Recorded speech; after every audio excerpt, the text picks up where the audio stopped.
All right, ladies and gentlemen, we are with our guest this week, somebody we're very excited to have on the show, GG Poker Ambassador Daniel Negreanu. Man, thank you for taking the time to chat with us. I know you're here before a big tournament, so we're happy to squeeze you in.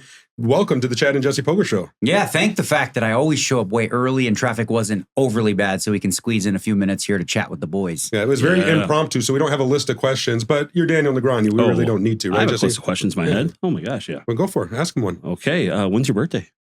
Well, we should just chat GPT some questions, right? Oh yeah, easy game right there. That's right. Now, so tell us, how's your summer going so far? We're about a little past halfway. The main event is about to start. We watch the vlogs, both Jesse and I do every day. Yep. Obviously haven't had, the final table or the big bracelet, but in your mind, how's the WSOP going so far? So it's been interesting. I've got like 10 cashes or something like that. I made a bunch of deep runs in those big goofy events, which I don't normally play. But I think this year that probably helps me a little bit going into the main event because it's going to be a similar sort of idea.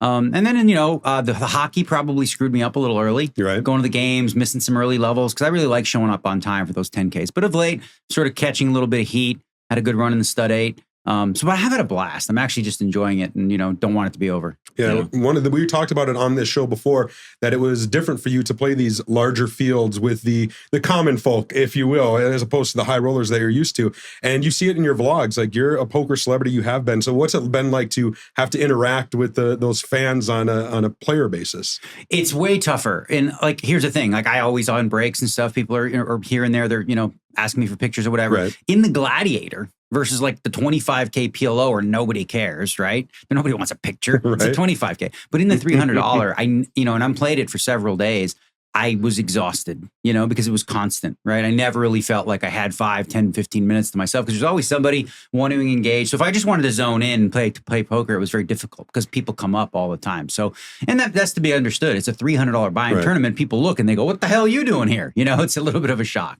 I know one thing that you're an advocate for is finding schedules that are player friendly, right? And there's been a few things here this year, early start times, maybe play going a little late. And you've talked about it in your vlogs a little bit about maybe talking with the WSOP moving forward to make some little tweaks and changes. Well, that's the thing is they're always making little tweaks and changes to improve, taking in player feedback. I think this year they went with the day 2 restarts at 10 a.m. That hasn't been popular. Right. It's, a lot of people don't really like that idea. So maybe moving that back to 11, couple small changes to the 2 p.m.s, maybe moving them to 3. But overall, each year you look at it and you look at what worked and what didn't. So much did work this year, I think, with the schedule. There's so many different schedules within the schedule, right? You're talking about the big field Colossus type events. You're talking about the mixed game players. You're talking about the PLO players. And then you're talking about the high limit, no limit players. And you're talking about the mid stakes, no limit guys. I mean, you got to satisfy a lot of different people and make the mosaic work. Everywhere, absolutely. Yeah. Speaking of tweaks and changes, I loved your thoughts on the Poker Hall of Fame about trying to get 2 a year and then a builder every 3rd year or whatever it was. How do you think we get to that point though? Because it feels like people like you, with really high parts of the poker community, is that enough to just have your voice out there? Listen, I've had this thought for several years, and I'm going to work really hard in the off season, if you will, to make this happen. I also want to change, make the criteria more clear. No offense to you people in the media, but when you guys vote, you vote very differently than the pros in the Hall of Fame. You vote for that guy did a lot for poker, yet that has nothing at all to do with the criteria as written. It says for players, here's the criteria. And then it says, or for non-players, contributors, this is that. So by separating it and the criteria no longer mattering, I don't care if you're a nice guy. I don't care if you're a jerk. There are no Hall of Fames. And they're like, you know what?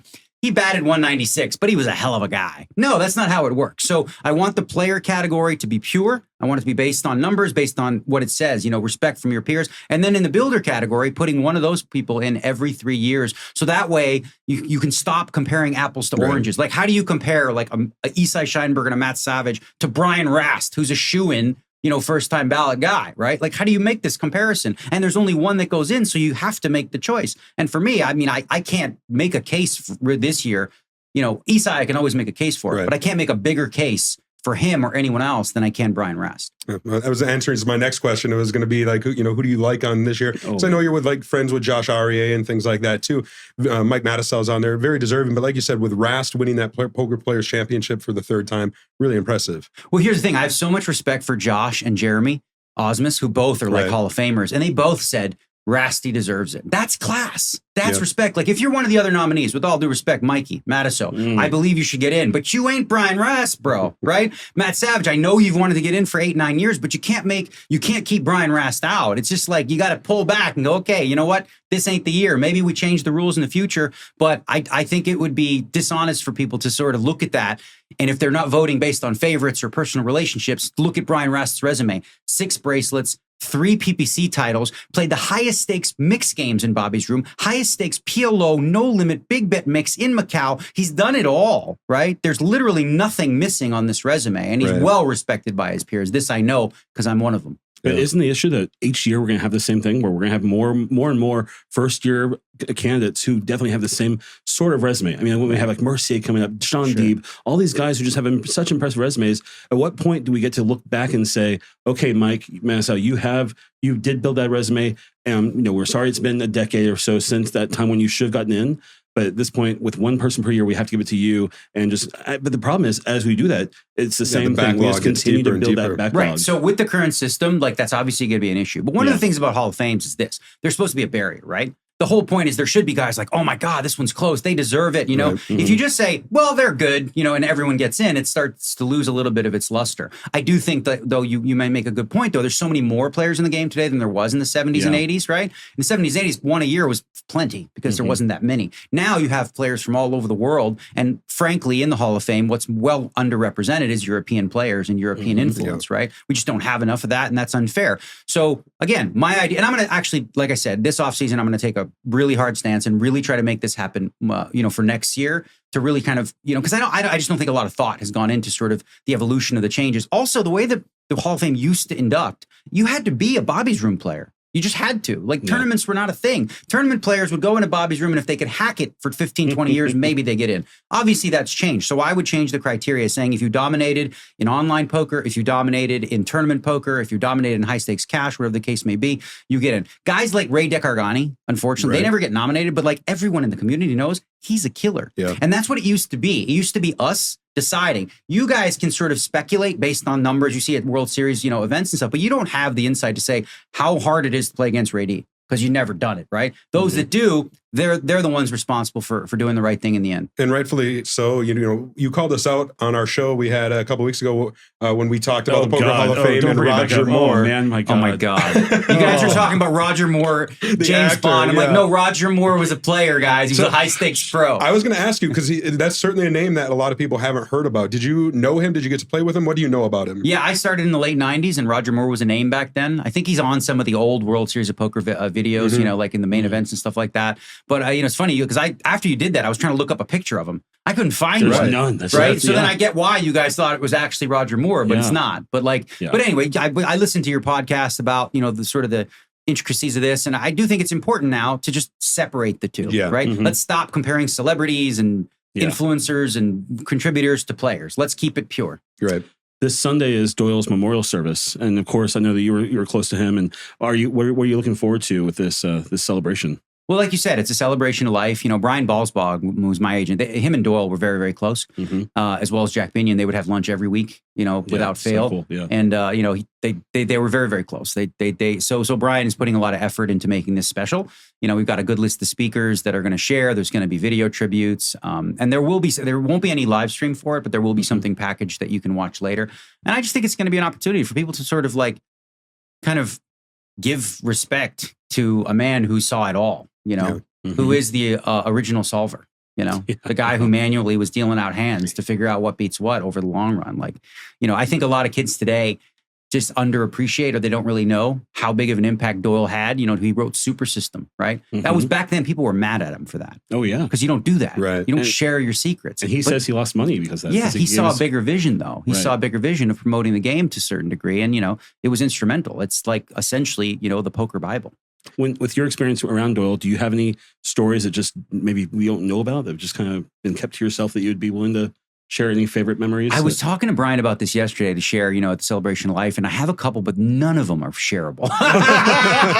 They are so not shareable, especially in the climate we have now. Yes. Back then they would have been. But obviously, Doyle was raised in a different time and a different climate. Of course. And the world was different 20 years ago. So there's a lot of funny stories from back then that people today probably wouldn't find as funny. But I do. Excellent. Absolutely. Good Lord. So the World Series of Poker, the main event is about to happen. Expectations are high. We had Ty Stewart in as our first guest. He thought it could get 9,999. Do you think this is going to be the biggest main event the World Series of Poker has ever seen? I do. I think it was 8773 last year. Is that correct? Sounds right. So then I have exactly 200 more than that. Okay. 8, 9, whatever that is. That's my guess is 200. I do believe that this year is going to break it. Look at the numbers across the board, not just for No Limit. Like the PLO event had something like 450 players for a $25,000 buy-in. Like that's bonkers. All the mixed games are up and the big field events. I think that this is a bucket list tournament for a lot of people. And I think this is the year that Jamie Gold's long-held reign of winning the biggest main event will end.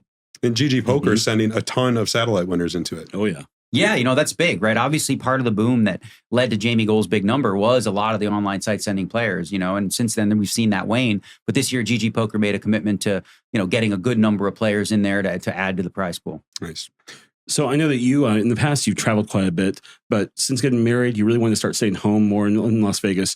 With your contract with GG, do you have any plans to travel in the next 12 months or so? Anything to go out and post WSOP? Yeah. I don't really yet. During the World Series, everyone's like, what are you doing in September? I have no idea, bro. That's like a long time away. Right, yeah. There is a TRITON series after this a couple weeks later, and I've never been to one, and I kind of had that as every time I watch them, I get FOMO. Like, why am I not there? These huge prize pools. But yeah, I don't know. Like, it depends. Like, after World Series, I usually have a hangover that's really, I'm so depleted of adrenal glands. Like, it's a real thing that I just lay on the couch and I stare at wordscapes and I play chess mindlessly and just am a zombie. Yeah. Yeah. Well, we know you've got a day 2 to get to, so we won't take up any more of your time. Thank you for taking the opportunity to join us on the Chad and Jesse Poker Show. Good luck the rest of the summer. Good luck with the show, the Chad and Jesse Show.